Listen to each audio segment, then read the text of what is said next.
All right. Now, we've got a very, very special guest on the show today. We're got to be careful today about what we share and what we don't, because we're talking to a refugee, a 22-year-old refugee called Alma, who came to New Zealand 4 years ago. Look, I think it's probably best if you tell your own story, Alma, rather than me trying to. I mean, it's what you told me was really traumatizing. Yeah. So I'm gonna start with Salam Alaikum. That means hi in Arabic. Because that's great. So coming here as 22 refugee from the Middle East was maybe the hardest. Because I did not want to leave home, and nobody want to leave home. You don't want to leave the place you speak your own language, the people who looks like you, the people will not look at you differently, or like racism, or maybe you feel lost. You don't want to leave the place you call home. But the sucks thing about the Middle East is that you have to leave for your safety. They make you leave, and all they do right now in the social media shows you that it's changed. I'm going to talk about Saudi Arabia, basically. It's where I'm from. Right. It shows you that it's more open-minded right now. It's changed in the social media. They did this performance. They bring singers. Women can't drive. That's bullshit. They can now. They can, but it's bullshit. It's rules that changed, but it's still up to the family. So even though technically women are allowed to drive, socially it's frowned upon. Yeah. Right. Like your husband can say no, you gotta say okay. If you say no, I want to drive, you don't have the right, because your husband said no, your dad says no. And what rights do you have as a woman in Saudi Arabia? No rights. No. The rights you have is when your family is open-minded, and that's rare to find there. And you came from an open-minded family. I've been through a lot. I have 2 bullet gunshots in my back. Wow. This red scar, that's my family did that to me. I'm not gonna say it's open-minded family, but they were hitting you on the arm. No, that's acid. It's acid. Acid. Your own family poured Yeah. acid on your arm. Yeah. Oh my God. So sorry to hear that. When I talked to you the first time, I was drunk, so I didn't share everything like clearly. My family wasn't the best, but I'm not gonna say it's the worst. But I low-key ran away from my family as well. How do you do that? I mean, is there a network of assistance, or do you go to agencies, or do you just run as fast as you can to the airport? Oh, no. I came here to... So, it's a long story. It's going to be funny. I wish this helps a lot of people in Saudi Arabia and anyone in the Middle East. So, I had to lie that I have cancer. Because I have a relevant here. And I paid a lot of money to the hospital, someone in the hospital, to make fake reports that I have cancer. And I faked cancer for 3 years to make me feel like I can get medical help from outside. So I came here to seek a medical help, and I ran off the first time I could to the immigration. I came to them with picture evidence I can show you guys after this record, like head shaved. They shaved my head. They really tortured me as a person because, first of all, let's say because I do pole dance. Really? Oh, yeah. Yeah, you can't do pole dance. Come on, you're a whore.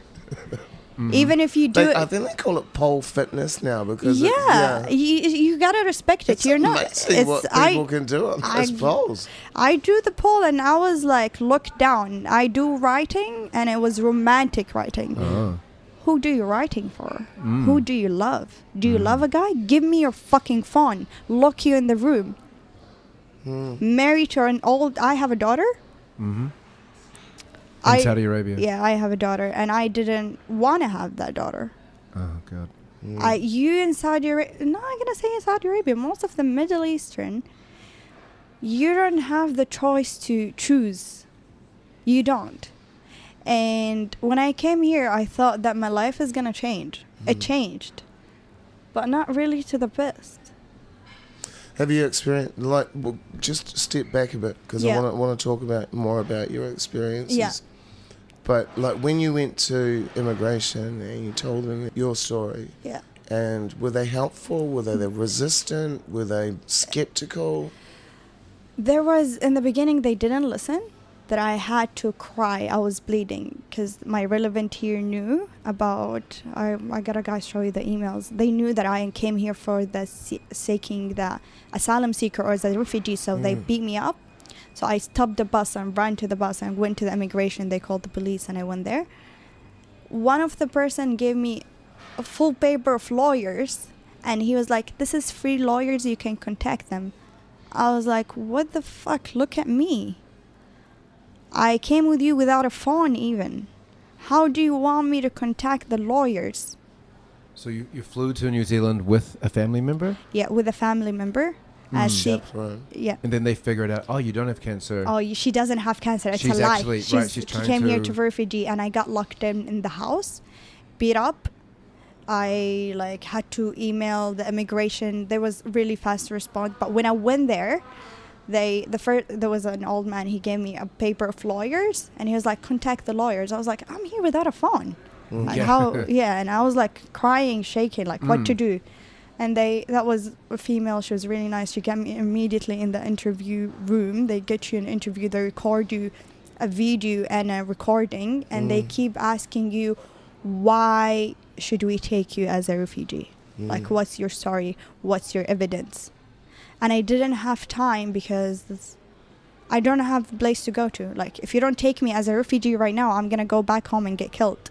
Like, I don't have time to, I have a lawyer, send you the evidence. Like, take the evidence right now. Listen to my story right now. Look at my body. Like, all of it scars. Like, even here, like, I got burns. Like, more than this evidence, I can't give you. Are you in contact with your family at all now? No. Cut No. all of them? No. You are so brave. Yeah. I don't know how I did it. If you ask me if I would do it again, how did you do it? I don't know. Are there organisations that assist Saudi women to liberate themselves? There or here? You mean in Saudi Arabia or here? Or either, Both.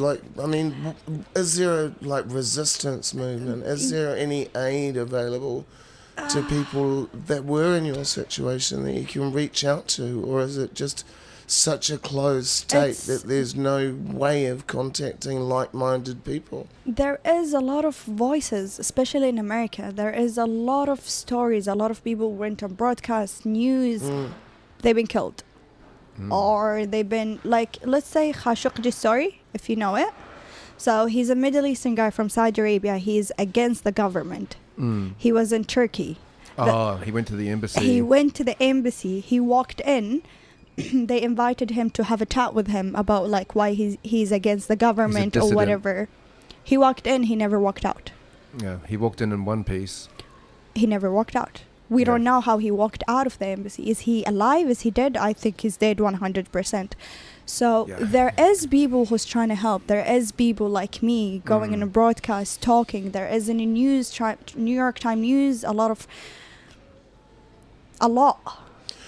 What's your access to social media like in Saudi Arabia, or YouTube or Netflix? It's so controlled. Everything that comes in, if you go to the social media, there is more entertaining. They be really careful about the freedom and the rights. There's no videos talking about that. Right. No freedom of speech. You can't write. We don't see someone like go through TikTok. It's only dancing or funny videos. You don't see someone in a broadcast talking about what female should do, what man should do, how we should live. There's nothing. How much of it are they watching you? Like, if you're texting a friend saying... Oh, it's all recorded. You can't even tweet something against the government or anything. A tweet. There's like a black van that will show up in front of your door, take the people, and after that they disappear. So this is what happened to your friend's parents? Yeah. And What did they tweet? they were like, so there was King Malik Abdullah, the king before this king right now. We have royal family. We don't have like, it's a royal family, like the ones that died. The other. Yeah, because when we say criticise the government, it's not a democratic elected government like we used to. No, it's a royal family. monarchy, Yeah, it's a yeah. royal family. Monarchy So dictatorship. yeah, it's. Do you remember like old days when you just walk in the street and say, "I don't like the government," and they shoot you in the head? In the old movies and old days, like 100 Yeah. years like ago. with the Roman kings and times. queens. Yeah, it's still like that. It's still like that. So they tweeted, so Malik Abdullah died. That's a King Abdullah died. Now King Salman came. King Salman is not really in his head. His son is taking control of everything he says. He's just like, his mind is gone, literally. He doesn't even know how to stand up or talk. So they tweeted about that. How is our king is not mentally stable? After that, they disappeared. Wow. You don't know where they go. Both of them. Both of them. It had like a joint tweet account, or No. The mom tweeted. and then Both of them gone. wow. And what do they tell the children? What do they tell your friend, the children? Their daughter ran away as well. Okay. Yeah. Refugee. Yeah, refugee. How does it feel coming from such an authoritarian culture To hear. to the colourful queer Kay Rose? It's amazing. That's why you saw me. I was talking to everyone. I felt so free. I can talk. Mm-hmm. I can talk to you Yeah. without fucking putting in jail because I talked to a male. That is not my brother. That is not my husband. That is not my dad. You talk very well. Yeah. You can look at me and you can't be put in jail because you looked at a female body without her being covered. What is it about? Why? Like, every religion has got this weird obsession with ants. Covering the Jewish women. people, the Sikh people, the I Catholic know, people. man. They make us feel like we are the problem. Your body is the problem. Your face is the problem. You know, some You're days, too beautiful for some men. days I just want to pop down the road to get some milk or something. Yeah. You know, I'm in my pajamas and it's like I can't be bothered doing my makeup just to go down to the dairy. I'll just chuck on a burqa. You know what I mean? I can Yeah. see sometimes Yeah. you'd want to be invisible, especially, yeah. you know, you get all the cat calls and the wolf whistles, and it gets really boring really quick. Hey, babe, show us your tits. But you want to do it when you want to do it. You Yeah. don't want to do it when you like. Well, I was going to ask, is it, like, it's not a choice. You have to, it's every day. It's choice to the family. Oh, right. So it's not about religion. I'm not going to say I hate Islam. I love it. I'm not going to say I hate Judaism. I love it. I'm not going to say I hate any religion. I hate the culture. Like covering the face, and if you didn't cover it and stuff like that, and you can't get married to the person you love, you can't talk to guys. It's not the religion. It's the culture. Because look at Dubai. Mm-hmm. Is Dubai like Saudi Arabia? Dubai is so open-minded. Indonesia is quite a liberal Muslim country. Like, I I know women there. You know, they're allowed to date. They're whoever allowed they to. want. Yeah, but it's more open-minded. And Saudi Arabia, you know that if you can get killed over everything, man. Jesus Christ. Like, I'm sorry, but you're gay. You should be dead. Who makes these rules? The royal family. And is that true? They have public executions there, so you can Yeah, see so dead it's like bodies. it's funny. It's gonna be scary, and I'm saying it's funny, but it is scary as fuck. So we don't use the gun. It's like a big knife. I don't know how to say it in English. machete type Yeah, sword. Yeah, and they cover the face. They put you on your knees, and they bring your family or whatever, and Oh, we that's go, nice. and there it's a circle. Like we stand. It's a place that it's for people to get killed. You and your knees, face covered. Allahu Akbar, boom, your head chopped, and your family is looking at you. Are they allowed to say anything or cry? Or? Yeah, you can hear them screaming, begging, "Forgive me," shit like that. The Heartbreaking. family as well are screaming as well. Yeah, you can go on your knees and kiss the king feet. They wouldn't change anything. So getting stoned in Saudi Arabia is That not would- the fun experience we No. were thinking it might be. You can never get stoned. You can, actually. You can. I did, but you can't, really. Nobody knows, and it's hard to get it. Yeah.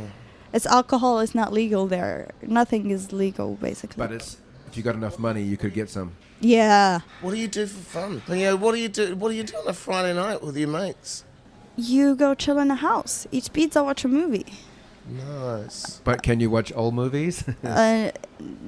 If you have VPN, Okay, right, yeah. if you're smart enough to open the VPN, and like even the porn websites, if you open them and they saw that you open them, you get a fee. Like, it's not legal to watch porn. You can't. It's gonna be like a really funny fact. You can't. It's even haram to touch yourself. Oh. How do you pee? Not that way, I mean. But like, it's so controlling even how you treat yourself. It's not okay to get tattoos. You can't do anything to your body. Even your body is controlled. You said, though, when you moved to New Zealand, things didn't necessarily get better. I'm a refugee. It's not easy here. Did you see the hostels here? Hostels. Yeah, when I came here first, no money, no shit, and I ran away with nothing. I moved to a hostel, the dirtiest place ever. I got lung infection from there. They don't really even like. There was like, it's an office. The people who work there, the social workers, I'm thankful I met the best social worker ever. But the other social workers, they were like sitting there. You cry to them. They don't even offer you like therapy or anything. They'd be like, if you tell them like it's dirty, they'll be like, well, what did you expect? You just came from death. That's harsh. Not very nice. And I don't deserve to live bad life because I used to live bad life. Must have been scary. You're moving to Yeah. Auckland and becoming a refugee. It was the hardest thing ever I did. Sometimes I do regret it, and I have like these moments like, fuck that, I want to go home. Because But what would happen if you went home? we all know what's gonna happen. Especially going in broadcasts and talking about it. I think they can know my name, my voice. I've changed my name because I got a threat. If I don't change my name, I'll be shame on the family. Oh. So I had to give up the most thing that I love. So why did you choose Alma? Come on, when I say I'm Alma, do you think I'm from Saudi Arabia? I don't know. Not sure. Nah, you won't Isn't think New Zealand, that. we're used to people with different cultures and different Yeah, names. you wouldn't think it's the Middle East, Alma. Right, not the same as... It's the first. It's in the Brazilian, more Latin name, far away Yeah. from the Middle East. So I Okay. had to go really far from the Middle East. Even the name, You can pull that look off. yeah, I can. I can't be like, my name is Christian. I'm white. Do you ever get mistaken for Māori or Pacifica? No, I always get mistaken by Indian. Right. A lot of people think I'm Indian, Yeah. but yeah. So, And how long does it take to become... So you're a citizen of New Zealand now? they gave me the refugee. That was amazing work. I thank New Zealand, and I always be thankful for that. They gave me the refugee in 2 days, Really? and the permanent residency in 3 weeks. Wow. That's fantastic. Like How did that feel? Oh wow! It felt so happy, but I felt so sad because I was like, "Fuck, is my story that fucked up that they gave me the refugee in 2 fucking days?" And people in the asylum seeker hostel, they've been like, right now, if you go to the hostel, you can go visit. By the way, Really? yeah, you can see people there for 5 years right now, and they didn't give them any refugee, and they know they're gonna die, but they just leave them there, and no money. You can't even work because you don't have papers. So they're fucking depressed as fuck. They're just sitting there waiting for the government saying yes or no for 5 years now, 6 years, 10 years. And it was so desperate for workers.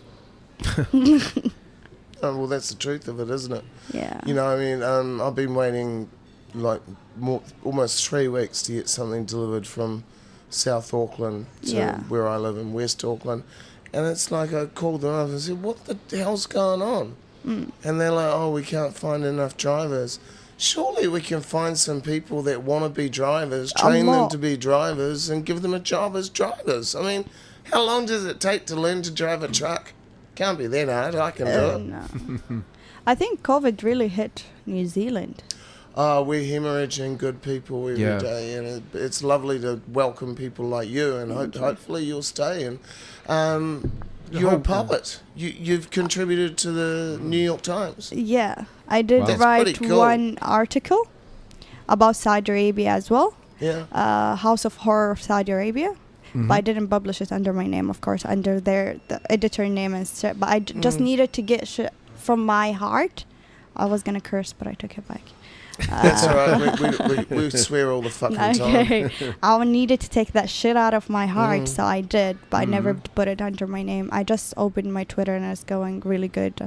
And you've published a book? Soon, yep. I did publish, but in Arabic, back home. But I didn't went well because it was a romantic book, and it was like, who do you love? Who do you love? Who do you love? Like, it was like whenever you say something romantic or watch a romantic movie, oh, are you in love with a man? Give me your phone. Who the fuck are you talking about? It's just me and my feelings. You still have a copy of that book? I do. You do, okay. I do. What, do you want to give your plug your Twitter handle? Yeah, sure. Maybe people might be interested to follow you there. Yeah, that would be great. It's Alma, ALMA, Barros, BARROS 22. And we'll make sure that we put that in the description. Yeah. But just before, just take an opportune moment, I just want to talk about the massive response we've had to this podcast. We've had United Kingdom, United States, Croatia, Dromore, Alma City, Bradford, all cities, Zagreb, Tauranga, Charlotte, North Carolina, London, England, Do you want me to get an atlas for you? Honestly, it's amazing that we've got so much interest, and I can almost guarantee we're going to have listeners from Saudi Arabia in the near future. So, what would you like to say to the listeners from Saudi Arabia? Save yourself. Don't give up. It's not hard to live your life. They might make it seem hard to run away. It might seem hard, like you'll be ashamed, and that's the only life you know. No, the life out there is such a beautiful life. Like, I met you, and that was amazing. Like, we had a really deep conversation, and I still think about it. Like, you don't need to be in your circle and thinking, okay, this is life. I'm going to end up getting married to the guy that I don't want to get married. And I have to be a doctor. And this is your life. No, there's such a beautiful life out there. Are you maybe more speaking to Saudi Arabian women, though, than men? Yeah. Men. Come on. Are we going to talk about men in Saudi Arabia? Hell yeah. Do you want to talk about that? I wanted to ask you how young boys are treated in Saudi Arabia. I'm not going to say the best. There's a lot of expectation from them and a lot of standards, but they're free as fuck. Like, they can marry the girl they want to marry. They can travel whenever, in any age. They can drive in any age. Do you know that if the female, if she went in prison, she can't leave the prison, even if she finished the time in prison, she can't leave the prison until her dad or her father give her permission to leave. So if I stay 10 years in prison and I'm done my 10 years, now I need to go. Nobody came as a male to take me out. I would live my whole life in prison. Men, whenever they finish, they can fucking leave. They can study whatever they want to study. Like, I met a guy from Kuwait. Kuwait is similar to Saudi Arabia in strictness. He came here and his family is okay with him. He's gay. And his family is okay with him because he's a guy. They know he's gay. They don't know. But he could have came here and lived his life the way he wants, and he talks to them and he's living okay. It's not like, oh, he left the country, we have to cut him off. Is there men that actually support the suffragette movement in Saudi Arabia? Are there men that are helping their sisters and their mothers find liberty? There is the new generation. They start looking outside the box more. So the new generation, they are but most of them not. I'm gonna be honest, because I've been reading the social media about Saudi Arabia a lot. It seems like it's getting way much better, but when I call my friend, Right. I call her, be like, hey, what's up? Can you go? Like right now, get a burger at 10 p.m. or 10 a.m.? No, I have to ask my dad still. So they have morality police on the street as well? No, not really. But if you leave the house Alone? alone as a female and your dad calls the police, my daughter left, you can be in jail. Uh-huh. So, but somebody, if you're by yourself, would somebody just approach you and say, hey, why are you by yourself? No. I said the law has changed. It's still the families. They are the law. They are the law. Perfect. Yeah. And the LGBTQ, I have a friend here, I'm not going to mention name. She's from Kuwait. She's LGBTQ. She came all the way here. That girl was going to get killed a million times just for loving a girl. Like, you can't be you. You can't be free soul. So what's the purpose of living? What are your hopes and dreams and ambitions for the future? I want to be a big writer and do my pole dance on the stage and not be called a stripper or a whore or called... Don't fucking walk with her. She does a pole dance. Don't talk to her. She does a pole dance. Do you know what that will make your reputation sound like? Nobody will marry her. Who said I want to get married? Do you see marriage? Do you see marriage in your future? With the right person? Yeah. I never... Children? I have a daughter. I think it's gonna sound yucky, but my daughter is from my brother. Yeah. That's why I took the refugee in one day. So about children, I love that girl so much. But I hate her in the same time. I hope I don't get judged by saying this right now. No. I don't think any sane person is. So for kids, I don't know, because my first experience with kids was disgusting as fuck. Right. So your father has one wife? What? Your father had Has one wife? wife, yeah. One wife. One wife. And you, right.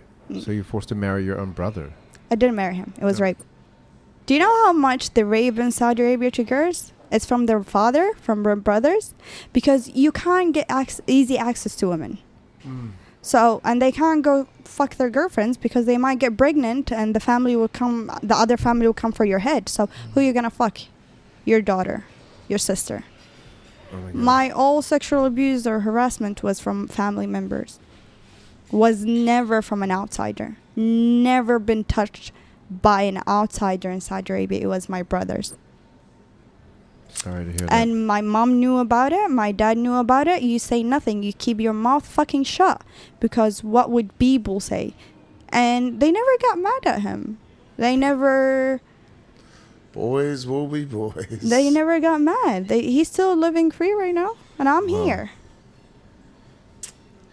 I'm so glad you're here. And, I just want to wish you just peace, love, and rainbows for the future. Thank you. Because... Yeah, and I've always think when people experience extreme trauma, extreme pain, it's because it's the universe's way of preparing you for something amazing. Yeah. And I just can't wait to, let's catch up in 12 months. I would We'll love do another podcast. Yeah. We'll see where you're at. Look, it's an absolute pleasure, Alma, and a privilege to be able to, that you trust us to share your story, and my heart goes out to everybody in Saudi Arabia, and obviously our Saudi sisters. Yeah. Dan, any parting remarks? You're a beautiful person. Thank you. Thank you. Oh, thanks, man. Thank you. But no to Alma. Look, that's I've got a tear coming in my eye. Just thank you to all our sponsors: the White Ladies Saloon Bar, Salt and Batter, Brett Ravlich, every Archos, everybody that chips in to produce each copy. Remember, there is exclusive content available on Patreon. Just search K-Road Chronicle, and for as little as a couple of dollars a month, we can change the world. We can. We can save the world. We can. We can make Wonder Woman redundant. We can. Thank you very much. Thank you very much, Alma. Let's go and get smashed. Yes.